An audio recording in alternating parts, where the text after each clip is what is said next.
So we're just going to dive right in. I like to put the mic in the middle because I like to see who goes after the question first. It's like a who's going to be the leader, right? All right, so let's just dive in. So when did sustainability first come on your radar? Was there an event? Was it a discussion? How did it come about, and how did it kind of become a passion of yours? Well, for me, I saw. You gotta grab the mic. For me, I saw Dan Barber's one of his first TED Talks, talking about the agriculture business and the way we've kind of just pulled everything from the land and not really given back. Talking about the sustainability of seafood as well. And Woody, I know you worked for him for a while too. So for me, it was Dan Barber. I think he's a great model for the industry as a whole.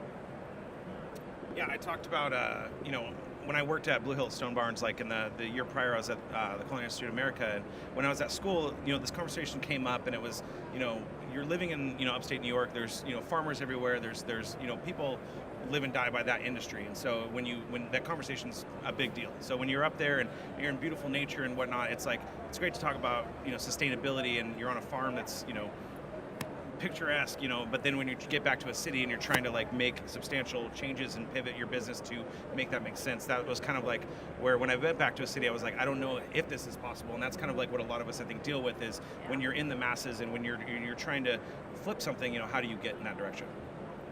Absolutely. And I think we at the foundation really started looking at it about 7 years ago when chefs, who are our primary core audience, really came to us and said, how can we do this, and is it possible to run a sustainable restaurant, a restaurant that respects people, the planet, right, communities at home, so the full encompassing of what we also mean by sustainability, and is it possible to do that and make money?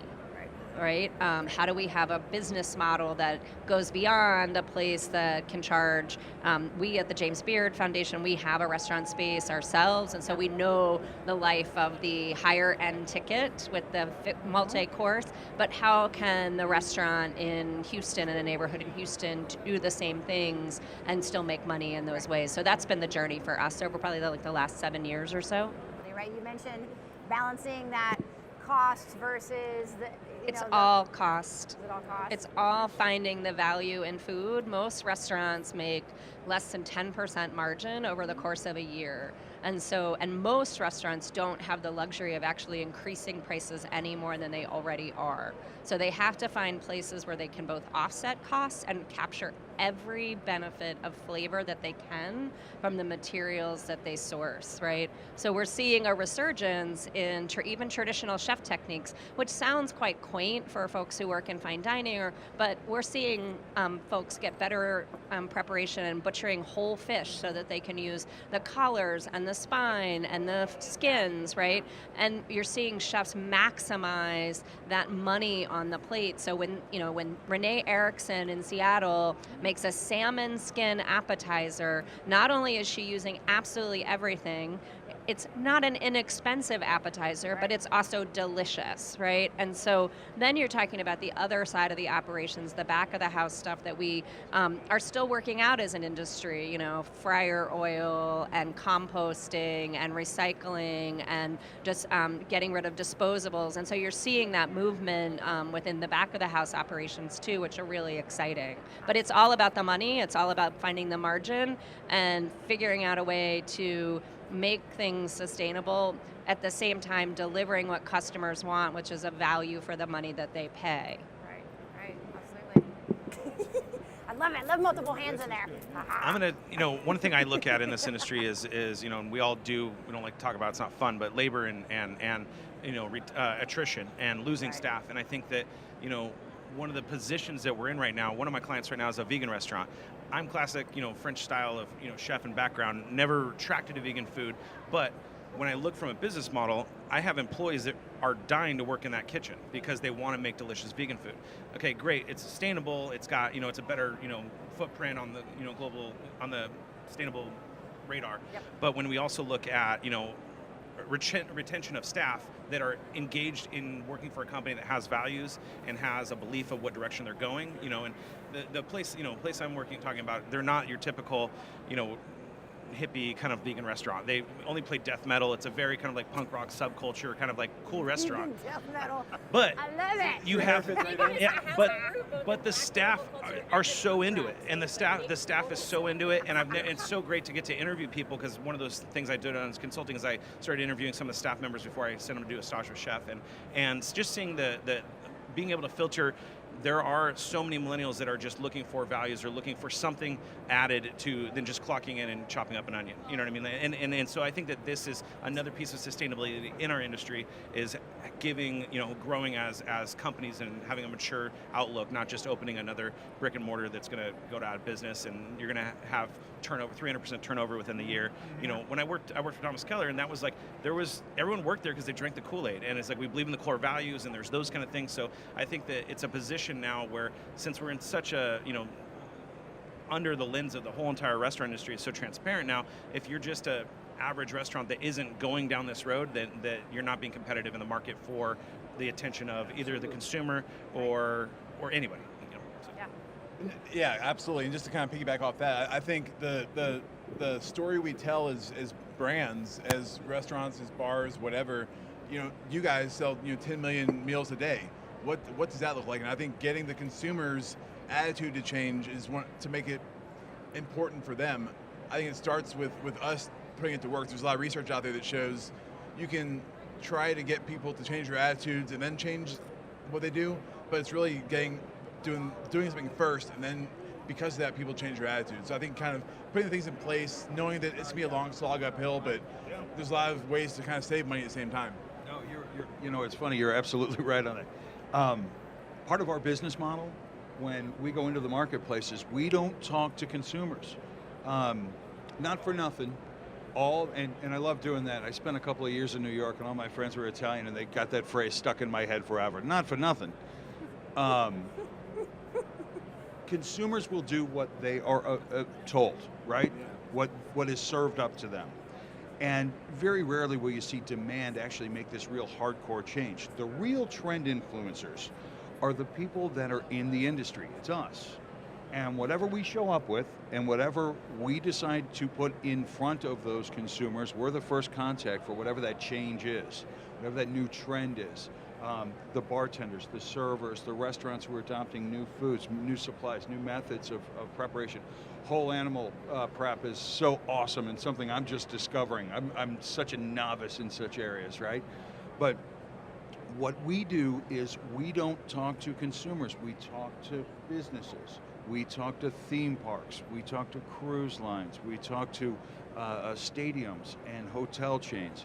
And what we find out is that if we can help them craft a new sustainable pathway, whatever it is, tiny practice, right? A common practice, maybe something new in terms of their supply, maybe a new way of doing things. They find savings. They find a difference in their bottom line. And yeah, they squeeze those pennies out, maybe not necessarily just in food costs. As a matter of fact, there's one system that we do where we replace a piece of plastic with natural tableware. It's a disposable, compostable plate, so they don't have all of these things that they have to wash. They don't have chemicals. And one executive chef measured that in terms of swimming pools of water that they didn't have to use in Texas, where water's like gold, or toner for a printer, right? But it's amazing to see that kind of adoption of new practices have an impact on dollars and cents, and also amazing to see that those kinds of metrics are even available. Because back when I did it, we were winging it, right? There wasn't that close inspection of each cell, and now every cell on the spreadsheet has value and is examined closely. So it's fun, it's interesting. No, I think for us in our world, right, from a Compass standpoint, with all of the stuff we're doing from healthcare to education, business and industry, we touch thousands of people, right? So it's really for us more about the education side of it, right? We're not going to force it down your throat, but if you want to you want to have some knowledge around it, you want to be able to take something back, what we found is simple things by doing chef's tables, educating people on what it means to utilize a full piece of fish, or whether it's a vegetable, and how to completely use that from start to finish, right? certain things they can do to take back into their home life, right? Even our associates that work for us, seeing them become passionate about it, if we can start moving that needle just a little bit, what we just find is it's through that constant education. We do things like Stop Food Waste Day. We did it through Earth Week. It was huge, and we're trying to reduce our percentage by, just little bits here and there. And if you think about, again, how big we are, that can be a big done, right? And so if you think about all the people that dine with us, if we can influence them in some way, well, how that trickle-down effect starts to happen, and next thing you know, it's just you got people coming to us with ideas on what we can do and new things, and that's the fun part of it. Right. Yeah, no, absolutely. It's exactly what we see too, right? Which is that chefs are the kind of key gateway keepers, and food service folks are the gateway keepers to the customer. We are up a creek without a paddle if we don't actually listen to the circular world of the consumer. Because chefs, if it's not, the customer doesn't care really, or no, I shouldn't say the customer doesn't care. The customer is working at an intersection of price, convenience, flavor, all sorts of different operating decisions when they make a decision about food.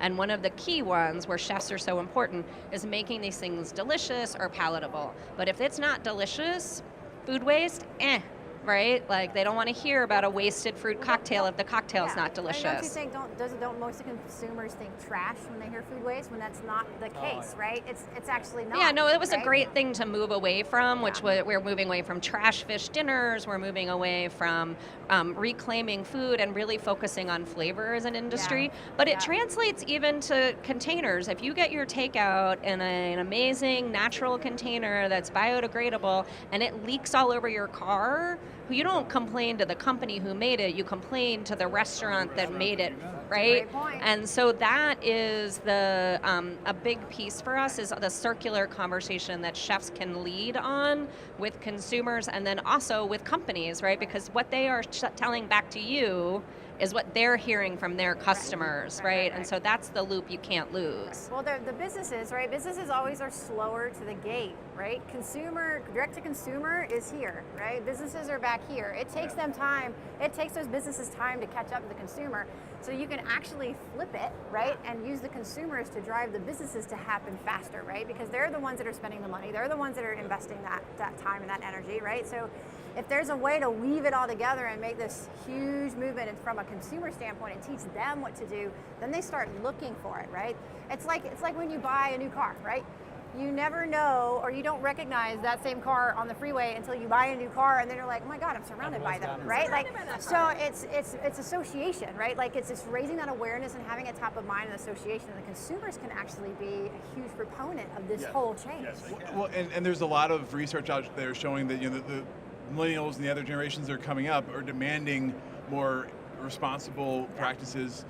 Yep. And to kind of just go back to what you guys were saying too, so the farm-to-table movement starts like pretty much early 80s, out west, and then slowly works its way across. The early 90s, you have like the Food Network bring mass media to the food world. Absolutely. And then you have things like Top Chef and Chopped, and James Beard does a great job of bringing awareness and brings the kind of farm-to-table movement to consumers afterwards. I think the same opportunities here for us as chefs and operators to bring the sustainability movement along the same way with the spotlight on top of us. Yeah.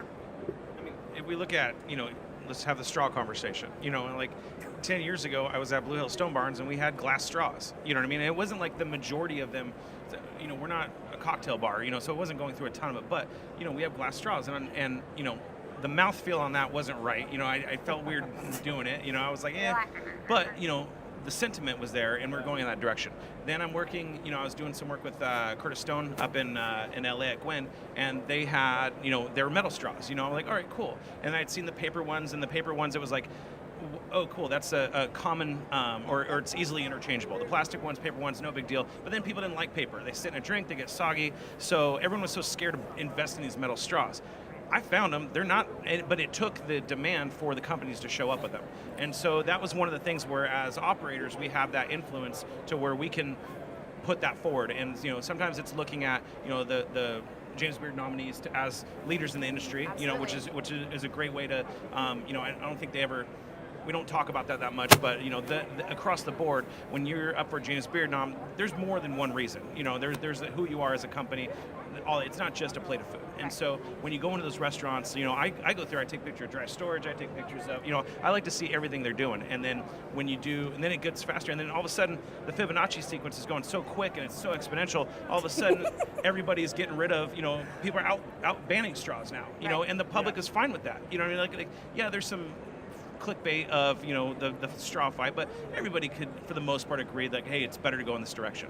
So I think that as what you're doing in your companies, and like the stuff they're doing with mushrooms now, and making using fungus to make building materials and all that kind of stuff, it's fascinating. So but there was no money in it before, and so it's hard for companies to go, your company example, like turn in a cruise liner, you can't turn on a dime. So right? It's a process. It is definitely something that we are, and I think it just takes time. It's kind of going back to it, right? And like we say, okay, we came up with Stop Food Waste Day, right? We didn't come up with it, but we're making it a big part of our push, right? We're trying to say to make every day Stop Food Waste Day, not just one day, right? And so even to like the containers, right? We have a lot of clients that are, trying to move towards that. They're trying to make their buildings green. They're trying to do more environmental because they want to attract the next generation of the workforce. Right. But we're the first ones to go back and say these containers don't work, right? But I'm paying more for it. So how, next thing you know, that it doesn't work for us. But then you get companies that come back and say, here's what we're doing to fix it. Here's what we're trying to do, because they listen. Yes. And I think that's the thing. Everyone in this position is listening to what's going on, not trying to just force, a square peg through a round hole. And I think that's what's helping it to gain momentum to keep going forward. So would you say it's more facilitation on this part, right? We have to facilitate the change, right? Well, absolutely, absolutely. It's you were talking about the feedback cycle earlier, and that's critical. I stated earlier that the consumer doesn't know what the consumer wants. They have an idea, they have a concept, so I would like to have something that isn't that plastic straw. Exactly. And there's a belief system that exists within organizations. We were talking about a place in St. Louis where people left other cities to go to work for a chef who had a very strong belief system and was moving forward toward a forage-based menu. And people want to work for that. People want to work for that idea. They want to work toward that ideal. And as long as any type of organization, be it the small cafe, be it a theme park, be it a cruise line, be it a giant organization that you're servicing in their cafe, as long as you can get that feedback mechanism going, you know that there is something that needs to be addressed, and you can address it. And the people who are out there that are innovating in this space are going to do it, and they're going to come up with better and better solutions every step of the way. It's amazing to see it happen, because it happened with paper straws. Remember the first round of paper straws when everybody said, okay, it's time to get rid of plastic straws? Oh, we've got paper straws. And the first people that showed up to the marketplace with them, they're going, yeah, this is really not, no, that's not, we don't like them, right? And it took a couple of iterations before the actual quality product made it into the marketplace and stayed in the marketplace. And that's the way that a lot of this is going. It's nice to see that innovation happening, and I think that all of the real energy and innovation is now happening kind of in this sector, in the sustainability sector. So yeah, this is a time for the industry to move forward and be aggressive about it, because all the energy is there and the demand as well. Absolutely. It's fun. Yeah. But Yeah. I want to bring this up because I saw this years ago. Like, I opened a 5-star 5-9 resort, and you do a menu choice of for 400 people, okay, fish or beef. You're going to roast off, X amount of pismos, or those tenderloins for that event. But if people don't order the beef, now you're just throwing it in the employee cafe or things like that. So then I worked, and I don't want to name names, but sous vide. And then now you have everything warm in the bath. As soon as you get a count of how many beef we need, you cut those bags, sear it, and then the rest of them you drop back down to temp and throw back into your site. So those kind of practices, those kind of cooking methods, those kind of, I think again, sous vide is still slow going with the health department, but as we get there and as people kind of have this conversation, I think that can also be part of sustainability. I think sous vide's a much more, has much more opportunity for banquet settings and all that kind of stuff, but there's so much red tape. So I think that as we innovate. Yeah, and I think the red tape is an important thing to talk about, right? Because some of this will not be codified unless policy change happens at the city, state, and federal level. So donations related to food recovery, right?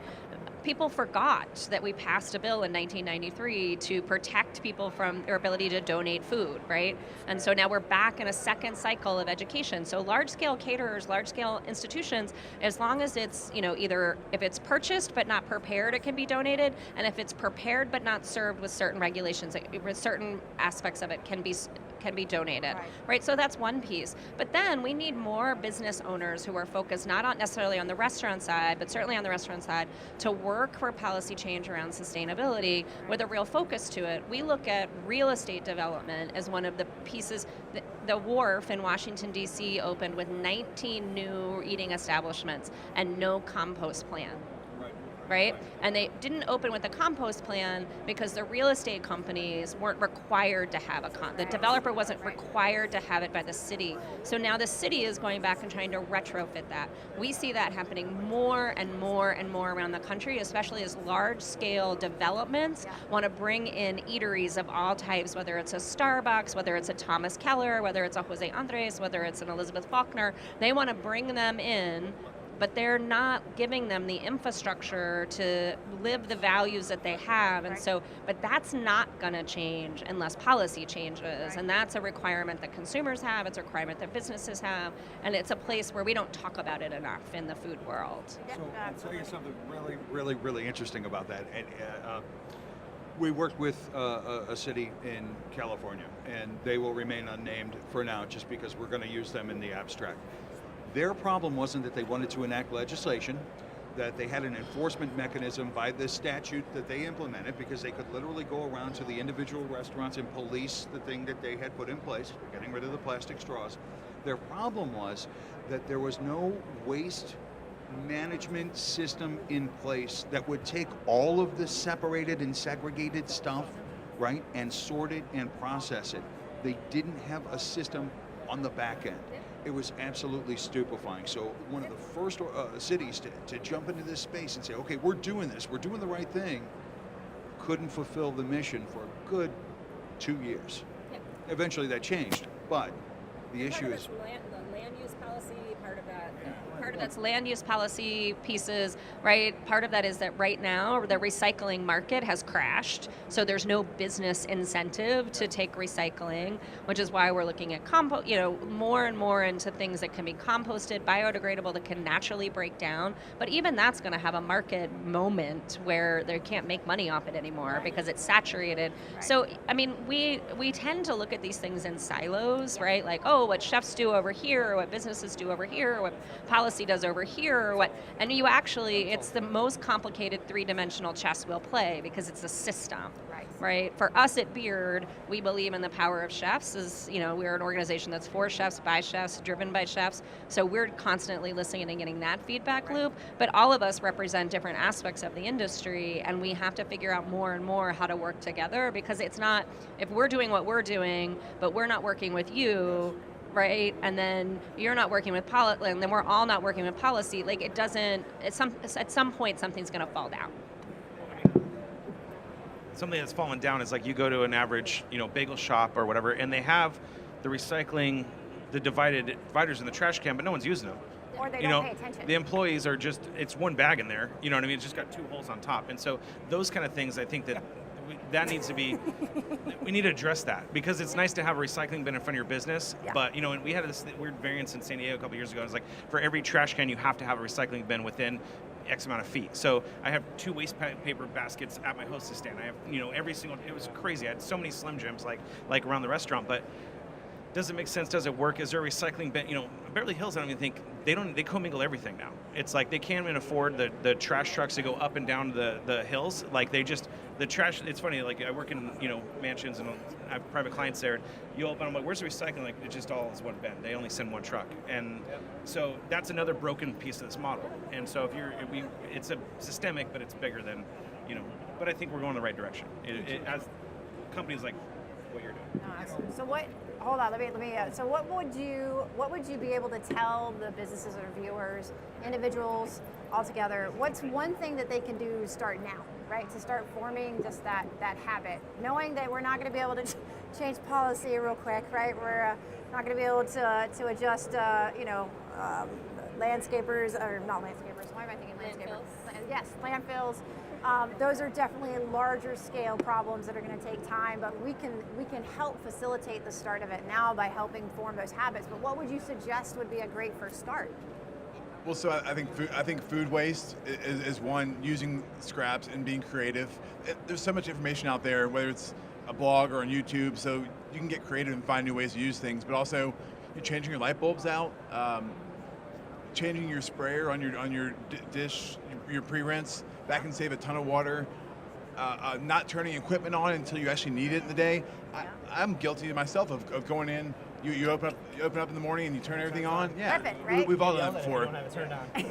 all those things also make you money, Right. or save you money, and then building that kind of idea and the bigger ideas into your company and your brand. And so when you are hiring people, you're hiring people that are on board with what you're doing. They then convey that message on to your consumers, your customers, and then it attracts the right people that hopefully do put the glass in the glass bin and don't just all mix everything together. So I think it's doing some small things and then building the brand around what's important. And if it's not important to you, then don't do it.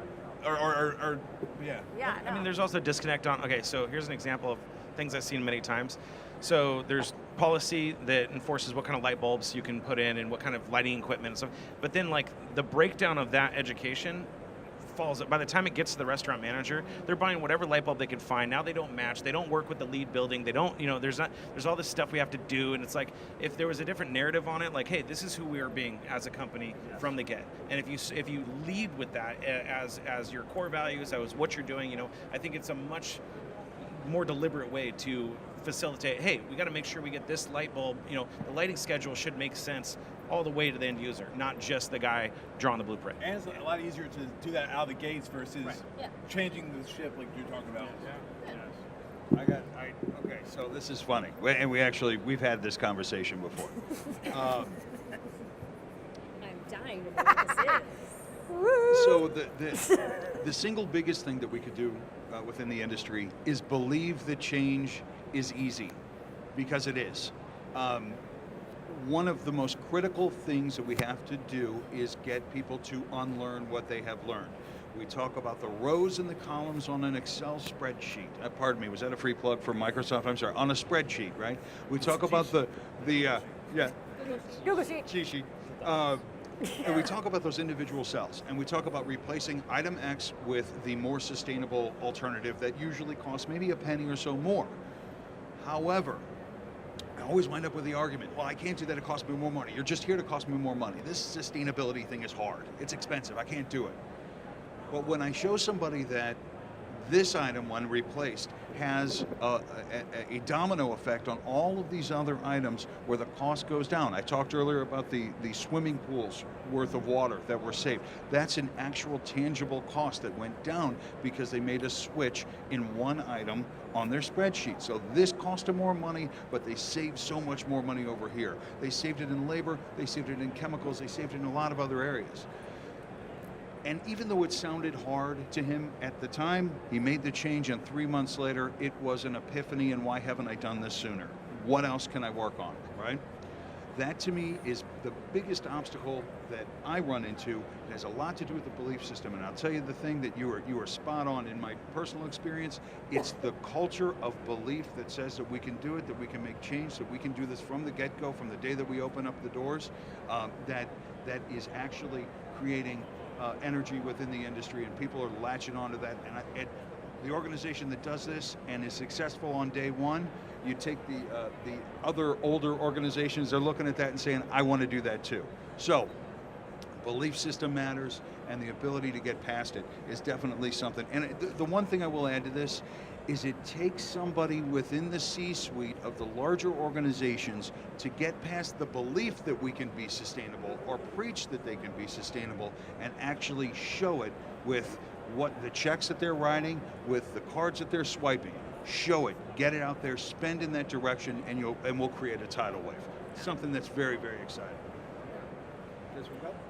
Yeah, no, I think that it's, I keep going back to the education piece. I think that you just can't spread the word enough, right? Certain things that you can do at home, that are done in industry, practices, right? Just inventory stuff, right? Yeah. My wife and I have this conversation all the time. Come on. She goes, I come home and there's 20 more things purchased, but yeah, we have 20 of those same things sitting in the in the pantry, right? right? I mean, just there's little things like that, right? Or even making our kids part. I grew up, my dad, we did a lot of stuff. We butchered meat. It's kind of what got me into food. We cooked everything from scratch. We did all those pieces, right? We didn't recycle. It wasn't a big thing we did. My wife's adamant on the recycling side. So we have an opportunity right now with our kids to show them some best practices in both of those things, right? And I think you go back to the industry and what we're doing, a lot of those same things. The people that we influence every day. I'm meeting 5 new people right here that I've never met before, and I'm going to take some away from it, and hopefully I can share something with you. And I think that's the thing that you just can't talk enough about it. It can't feel like it's forced, and you got to find that thing that connects, and then okay, let's see where we can go with this, and then from there, I think it naturally just starts to come, and go full force. Absolutely. I mean, we at Beard believe that it all starts with food, right? It starts with good food and the power of good food to do good in the world, right? Whether that's on the plate, whether that's in the community, whether that's for the planet. And one thing that we see is that conversation loop has to happen. So we encourage consumers to use their voice by telling the chefs and restaurants that they're so glad they did that, right? We came here because you're a Smart Catch restaurant. We came here because we heard about your work on food waste. We came here because you're a woman at the helm of this restaurant, right? The consumer is voting with their dollars every day, but also encouraging them to speak up, and whether that's Instagram and tagging something, right, or whether that's directly telling folks. Then we encourage chefs to talk to other chefs, right, because the chefs actually have to tell the other chef that it matters. When Ashley Christensen, outstanding chef, restaurateur this year, tells her fellow chefs why it matters that she pays a livable wage, why it matters that she uses compostable products, why it matters that she took straws out of the bar, right? That matters because she is an influence herself, right? And then it's also encouraging the chefs to talk to the businesses that they source from, whether it be the farms and the fishermen, or whether it be the less sexy things like the oil company or the plate company, about why they're using their dollars. Because everybody through that chain is voting with their dollars. But if we're not also articulating why we chose to spend money with you, or why we chose to spend money with you, then you don't actually know it's that important, right? And so for us, the intersection of what it means to be at pleasure and purpose, right? We want everybody to remember that it's deliciousness that we're out for, but deliciousness shouldn't come at a cost. And so like looking at how we can lead with that idea of like using food, especially good food, for good in the world is what we can all do. Absolutely. I think it's also understanding that it's a process, so it's not going to happen tomorrow. Right. It's not, right? And so if it continues to gain momentum, then that snowball will get bigger and bigger, and naturally you'll start to see some bigger things. It just, again, it has to be fun, right? I think at the same time, it can't be so serious in a sense, like, oh my God, if I don't do this, this is over, right? I think you have to have fun with it. We do a ton of competitions. Our chefs compete together to see who can produce the greatest dishes and at the lowest cost, minimize the waste of it, and who can sell the most, right? I mean, there's just so many different things you can do, but it's fun. We didn't say you have to do this, and we didn't force it down. Who wants to be part of it? And actually, it just happens. Yeah, part of what makes it so exciting is the pleasure and the purpose. Oh, totally. Right? Like that's the sweet spot, right? Yeah. Well, and Use a taser. yeah. Shock therapy. I tell companies all the time, take your staff every Tuesday and you're creating your specials for the weekend. Bring your staff and have them come up with 2 or 3 specials that could be opportunities to put on the menu for the weekend. You empower them. They're learning. Yeah, I interviewed Frank Stipp for my first book, Making the Cut, and I talked to him about what he's done.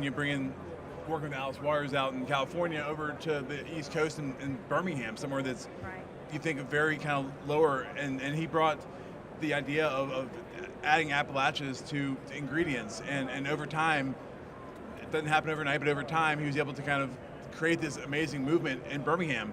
And now all the people that have worked for him, they have their own restaurants, and they're now hiring people and sharing the same practices with the people around them. Right. I mean, do you feel that there is, oftentimes with people that are driven, culinary hospitality world are filled with people that are driven, right? You typically are always looking forward, next, right? I sometimes feel that it is very important to look back and celebrate those successes and give them a platform to stand on, to say, look at what we did, look at our win, look at how awesome this is, and generate positivity around it, right? That creates curiosity, and that helps drive that interest in that whole thing. And I think a lot of times we fail to do that. What do you think? One thing I did, I opened a tequila and mezcal bar last year, and when we were doing the bar program, I was talking to Chef, and he wants to work with different farms and local things like that. And I was like, all right, cool, you've got it. But I was like, let's all go to the farmer's market. The whole front of house staff, back of house, I had everybody go to the farmer's market together on Sundays, not clocked in, but just like, hey, if you guys want to go, we'll all be there right at 2 o'clock. And they're like, why 2 o'clock? I'm like, because that's when they're shutting down, and let's just pick up anything that they have abundance of, and make an offer. So, hey, here's $10, give me all that leftover fruit, and that's what we did our cocktail program with. So with the trend of the, skinny girl margarita kind of like look at it, it was like, hey, nobody wants a ton of sugar or simple syrup in it, and, you can get purees and stuff like that, but here's a sustainable way to get super ripe fruit that's almost overripe. The sugar level's great on it, and if we can muddle that into a cocktail, it doesn't need to look beautiful, but I gave this narrative, and then the bartenders just went with it, and all of a sudden you had 6 different margaritas, all from just different kind of like right over the hill of fruit, and it was great, we did a cool program, and we kept going back and focusing on that cocktail program, less so about spirits or trying to upsell. It was more about, hey, this is our bar program, and it was similar to that, like giving the bartender or that line employee like some kind of motivation to do that, rather than just saying we got to do this. Right. No, and I think that's a bigger trend also in restaurants right now, is what is the new articulation of family meal or shift drink? As restaurants and the restaurant culture is trying to shift and become more professional, the industry that our parents all wanted us to work in, as opposed to the one that our parents are like, what? Right? And so in keeping with that, part of that is actually the chef educating the next generation, right? So we're seeing more and more chefs do, and restaurant owners do, family meal where they focus on sustainability, or they focus on a topic of interest to the staff. And it speaks to this other piece of sustainability that we all don't often talk about, which is how do we retain workers?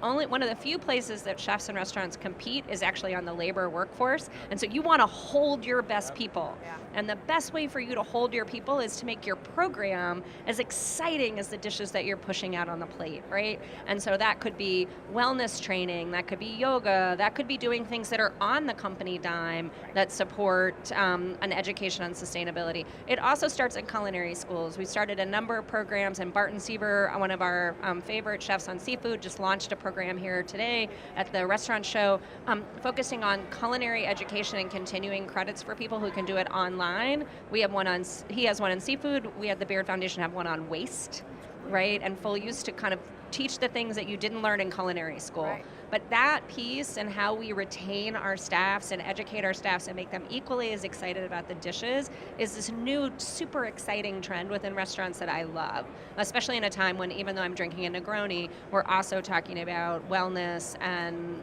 less alcohol, and trying to diminish and trying to uplift the idea of mental health in our industry as well. And so those pieces are equally as important when we talk about sustainability, but also a great platform for restaurants and chefs to use it to talk about stuff that's on the planet, on their communities, and other places. Yeah. Yeah, there's just one thing. He's like- One thing I wanted to add to that. I want to thank our cocktail sponsor. Mentioned the Negroni. It's amazing to get that kind of energy together, and the people who invest in their people, right? Time and time again, they win hands down in the marketplace. And it is the culture that you put under that roof. It's the culture that you start with that really makes such a fantastic difference, and it's so encouraging to see it happen.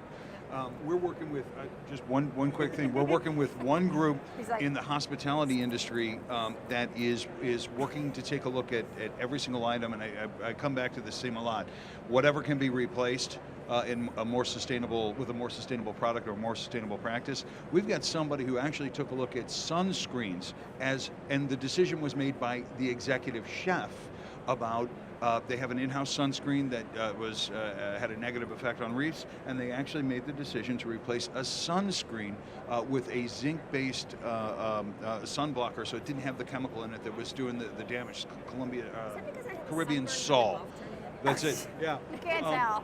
You can't tell. But what's interesting is that option was brought to them, to that executive chef, not from his or her research. I don't remember who it was that made the actual decision, but from one of the employees. They went out and found out that there was an issue that needed to be addressed, and that was a person that had control over it, and they addressed it. And it's cool.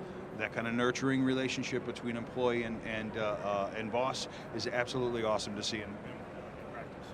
I was just going to say, the education piece is huge. A lot of us, the first restaurants, or some of maybe the only restaurants we worked in, a chicken wasn't a whole chicken that you had to break down, but it was, cryovac, 5-pound bag of split chicken breast. And so that's all you kind of know, versus if you actually see the whole fish, you have to break it down and use the collar, you have a much greater appreciation for the whole product and putting it to good use. Right. Yeah, I think there's the other part where we think common sense is common, and it's not as common as what it comes to be. But it's interesting because, as I've got to be part of the culinary world and got to see where it's kind of evolving, right? It's this whole local farm to fork, right? It's kind of almost like that was all you used to be able to do, right? And now that's the great thing to do. I think there's a reason why there's great cuisine. There's a reason why people like Sean Brock are doing things with ancient grains and beans and all that, right? And embracing the community they're within. There's the reducing the carbon footprint. There's all those different parts of it. It just almost feels like if you just take a step back and look and see what things were being done prior to us thinking we had to go and we had to source this vegetable from one side of the country from the other side because that's what we had to do to be the coolest restaurant. You can just be cool with what you got right down the street, and you can be very successful with what you got growing in your backyard, right? I mean, there's a lot of those things that is just now coming back to the forefront, which is nice to finally see. Absolutely. So who is your sustainable hero? Who do you aspire to be in the sustainability world? Oh my God, that's such a loaded question. Yeah. Can I have several? Precisely. Can I have Yes. several? Of course you can. Of course you can. What do you like new?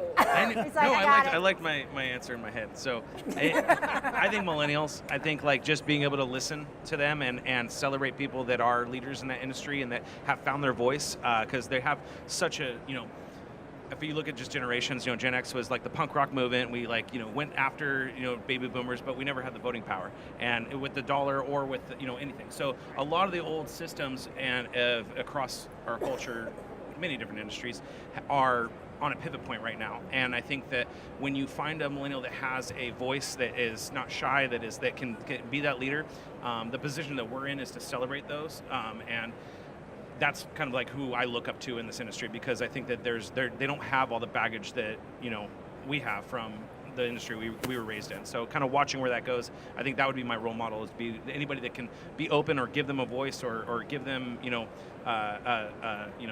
panel to speak on. So earlier I said Dan Barber, he's definitely one, and I'm only going to say actual people because if people watching, hopefully there's some education they can find from tuning in here. But Dan Barber is definitely one. But then also you said Barton Seaver a couple minutes ago, with everything he's doing with sustainable seafood. The fish situation is very scary. There's a lot of overfishing, and my cousin works out in Seattle with the king salmon out there, and the whales there don't have enough salmon to eat. They're having to migrate. I mean, it's a big mess. So I think we keep seeing all these fish popping up on menus, and I don't think there's enough real education being pushed out there for people to know why it's so important. I was just listening to everybody, because this is one of those things where I could just go on and on and on. Right. Hours. I'm going to speak locally, since that's kind of something that sustainability is all about. There's a chef back in St. Louis, it's my hometown, a guy named Rob Connolly. And you know Rob. Of course you know Rob. Yes, you do. Rob is his entire cooking philosophy is based on foraging, and he will find something that over there under that leaf and make the most amazing dish or item or candy or sweet. It is absolutely magic to experience. And it's that kind of thinking, it's that kind of belief in your own knowledge of what's out there in the marketplace, what's out there in the world, and turning it into something special. That to me is just inspiring. So today my hero is a local guy from St. Louis, Rob Connolly, Chef Rob Connolly. Nice. We get the opportunity to work with a lot of chefs, and Compass for many different reasons, right? I mean, Jose Andres is probably one that is, and it's just kind of, I think that's an easy fastball, right? You throw it out there, right? And what he's been able to do and continuing to do and continuing to get other chefs to follow that. And again, it's like, just come on if you want to, right? It's not forced. Right. I think that's the biggest thing. I think, for us as Compass, right, we have a ton of talented leadership across all of the different aspects of the business. We're seeing the next generation of the workforce that's coming in. So getting to be with Chartwells and see what they're doing to inspire that, right? How do we take that and put that into the industry of the B&I world and what's going on there? What the Beard Foundation is doing, things, just all kinds of different stuff around there. Sustainability, I mean, there's so many different heroes you can have. I think it's really just, social media in a sense, right? Now it's so easy to touch and see anything that's happening around this topic. If you're not doing it, it's a simple look and a view. So I just think there's a ton out there. I mean, there are definitely some groups that have been doing this work for much longer than, in some ways, any of us, right? Like Natural Resources Defense Council and Monterey Bay and all the work that they've done on food waste and seafood, respectively. But, my heroes at the moment are any chef that is sort of from Denver to Chicago, who's doing the hard work of talking about sustainability, talking about ending food waste, talking about sourcing locally without necessarily an infrastructure to get it done really easily and effectively, right? And so those chefs, I mean, it's in some ways easy for a chef in San Francisco to talk about local and amazing, and I know my fishermen, right? But when Jen Jasinski in Denver makes a decision to source locally, or Alex Seidel in Denver to source locally, to support local ranchers, to support local farm production, but also to use farmed, sustainably and responsibly farmed seafood in an environment where people are like, ooh, farmed, gross, right? Those people are really amazing to me. And then, a couple of folks like who literally just won Beard Awards last week, obviously Ashley Christensen, Michael Cimarusti, Kwame Onwachi, like these are folks who are building new restaurant models or tweaking old restaurant models to be able to deliver something that's delicious on the plate, but is also good for the community that they're in and is also sustainable for our environment. And because we're in Chicago, Rick Bayless has had an empire for 30 years. He has babies that were birthed, right, by employees. He has managed to retain employees, have lines outside of Frontera, deliver amazing, delicious, sustainable produce, and be on the forefront of these things. So people like that, the chefs in the middle of the country who don't get the infrastructure, the amazing chefs who are delivering delicious stuff on the plate, and those chefs that are building empires that are gonna long outlast any restaurant that we've even thought about. Yeah. All right, so we probably have time for one more question. I'm gonna throw it out to you guys. But it sounds like, listening to all of these experts around this table, the information is out there, right? The tactics are out there. It's out there, especially being an information technology age, right? Like it's out there at the fingertips. It sounds like that sometimes we just need to package it in a way that appeals to the end user, right? So putting it in something and positioning it in a manner that makes it interesting. It's their language, right? Sometimes I notice that when I listen to people talk about sustainability, they're talking so far above my head that I'm like, I don't even know what you're talking about. I know you're talking about sustainability, but I'm not quite sure what you're telling me, but I'm just gonna like nod my head and agree with you because I know sustainability is good, and right? Like, but you like over the top of my head, right? So I think that sometimes we have to, when you become an expert, right? Like we kind of have to check ourselves, self-check, and kind of dumb it down for a lack of better words, right? Where it can be digestible. Right, and it then you get to understand it, then you kind of adopt it, then it kind of starts to roll out automatically. All right, so my last question for all of you guys is, what is the one thing that you want people taking away from this panel today?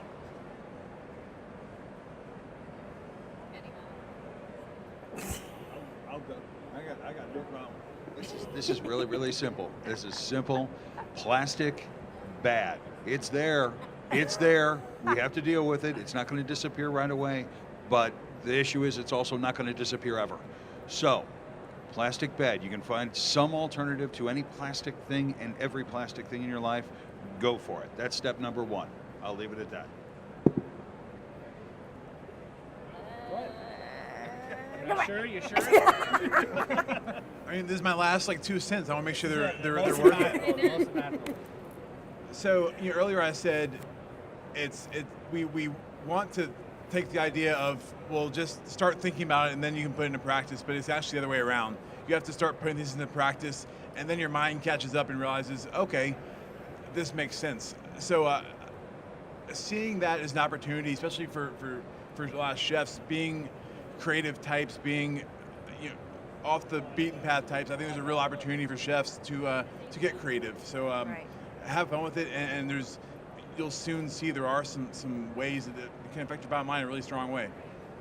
Awesome. I think you got to start somewhere, right? I think that's a lot of times people, when they think of this, they think of all the different buckets you can go into, and there's all these different areas, and I just can't do that. I can't, it's got too much of an impact financially, or just don't have the time. I think it's taking baby steps a little bit, right? Realize it's a marathon. There's certain things that you can do today easily, right? Acknowledge what those are, find those easy wins, continue to grow off it. I think you'll naturally create a program that you become proud of, and something that you can speak to and help educate the person down the street, be a good neighbor, all those good things. I want to say one more thing actually too. I knew it. And What's the last 2 seconds? yeah, We can edit. You said earlier too, talking about now having children, which I don't have yet, but I can certainly relate when I will one day. What are we going to leave the people behind? Chef Keller talks a lot about leaving the next generation in a better place than how we found it. And what does that look like? And what can we do? Like you said, it's not going to go away. So what can we do to be responsible and move good practices forward? I mean, one practice that I saw that did make a difference, when I was at the Grand Del Mar in another hotel, we had somebody in their collateral duty somewhere in the management team. There was one guy that was like, I'm the lead guy. I'm the sustainability person for this. And so, and having somebody with that moniker that can be involved in conversations, just to be able to be the one that, hey, it's my job to bring this up. I think that would be a responsible thing that we did as move forward when we're setting up executive teams. We get rid of the silly title of director of HR. Now it's like people and culture. And why not throw that in there as well? Let's give somebody that title. That in any facet. It doesn't need to be their only job, but hey, if you're AGM at this restaurant, your job is to always bring this stuff up, and just have somebody in that, or one of your sous chefs, like, hey, this is your job for the next 3 months, and maybe rotate that quarterly. I think having that conversation or letting someone know, we want to empower you to make these be influential. I think that will start to change as we go forward as who we are as companies. Yeah, I think that's huge, right? And when we're all battling from a retention standpoint, right? And continue to grow that legacy in a sense. If you can find that one person on your team that can carry that torch for you, and you don't have to worry about it, but give them more or less the tools and the power to do it, you now have a soldier for life, right? They will run through walls for you, they will do whatever, and you've created something overnight without even having to put a lot of effort into it. Absolutely. I mean, I think the one thing I always want people to take away is that it is possible to have a delicious meal and do good for the planet, right? It does center on this idea of good food for good. It's possible for chefs to produce it and they can make money doing it. They get customer affinity and retention, staff affinity and retention, and they get to feel good about it. And it's also possible for consumers to find it. We see the millennial trends are going in the direction that they're willing to spend more, but they're going to spend it at fewer places. Right. So think about it. It's all about brand affinity and sort of the culture that you're trying to build. And so that, for us, that is paramount. And there are lots of resources out there which we can give hashtags to. But you can produce and have a delicious meal and still do a great deal of good for the planet. Absolutely. I want to add one thing, and you brought this up earlier. There's tremendous power in people within this industry, if they take a position of thought leadership and drag everybody forward, that there's power that comes along with it. There's a certain unity that's derived from that. That's something that can be reflected in the voting booth. It's something that can be directed with budgets, with dollars, with buying power. And I think that that's something that as a collective, if the industry decides that we are moving forward into sustainability, we're staying in that space, we're not going backwards, then, well, that's the beginning of a movement, and that's the beginning of significant change. Absolutely. Absolutely.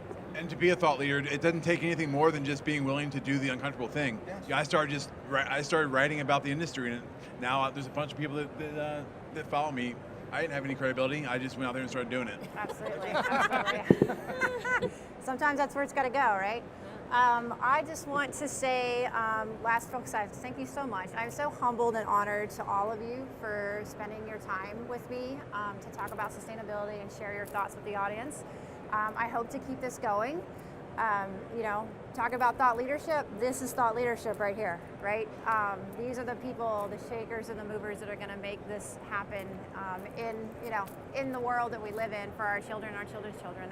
I'm so grateful for all of you to take some time to do that today. So to end it on a nice bang, I want everybody to put their hand in, and we're going to yell sustainability on 3. 1, 2, 3. Sustainability!